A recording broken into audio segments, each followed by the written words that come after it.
Live 108 news Gujarat chief bureau Arjunji Thakor પાસેથી જોઈએ મહત્વના સમાચાર। પીએસીએલ અને સહારા કંપનીઓ સામે કરી રજૂઆત। ગુજરાતના ગરીબ અને મધ્યમ વર્ગના લોકોના નાણાં પરત કરવા કરી રજૂઆત। ગરીબ અને મધ્યમ વર્ગના લોકોની પરસેવાની કમાણી કરી હતી રોકાણ કરેલ નાણાં પરતની કરવાની મુદત અઢી ગણી હોવા છતાં ગ્રાહકોને નથી આપ્યા નાણાં। ગરીબ અને મધ્યમ વર્ગના લોકોના જીવનના પ્રસંગોનું આર્થિક આયોજન ખોરવાયું। અગાઉ પણ ગૃહમાં આ બાબતે સુપ્રીમ કોર્ટને આદેશ કરવા કરાઈ હતી ચર્ચા। ગુજરાતના ગરીબ અને મધ્યમ વર્ગના લોકોનો અવાજ બન્યા ગેનીબેન ઠાકોર। બનાસકાંઠા જિલ્લા લોકસભા સાંસદ ગેનીબેન ઠાકોર લોકશાહીનો સાચો બની રહ્યા છે અવાજ। દેશના નાણામંત્રીને લઈ લોકસભા ગૃહમાં રોકાણકારોને સત્વરે નાણાં પરત મળે તેવી કરી રજૂઆત। અવનવા સમાચાર જોવા માટે લાઈવ 108 ન્યૂઝ ગુજરાત ચેનલને શેર અને સબસ્ક્રાઇબ અવશ્ય કરશો।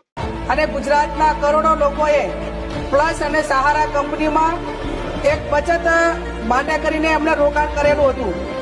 આ તમામ લોકોના રોકાણ પછી મુદત પૂરી થઈ હોવા છતાં પણ એમને પોતાના નાણાં મળ્યા નથી।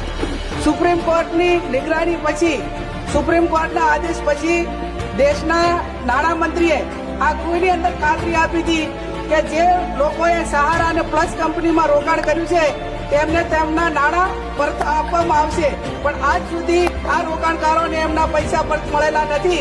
તો હું આપના માધ્યમથી સરકારને વિનંતી કરું છું કે ગરીબ અને મધ્યમ વર્ગના લોકોએ આ બચત માટે કરીને એમના પૈસા એક પરસેવાની કમાણી એમને બચત માટે રોકાણ કરેલી હતી, એમને તેમના પૈસા પરત મળે એવી હું આપના માધ્યમથી દેશના નાણામંત્રીને વિનંતી કરું છું।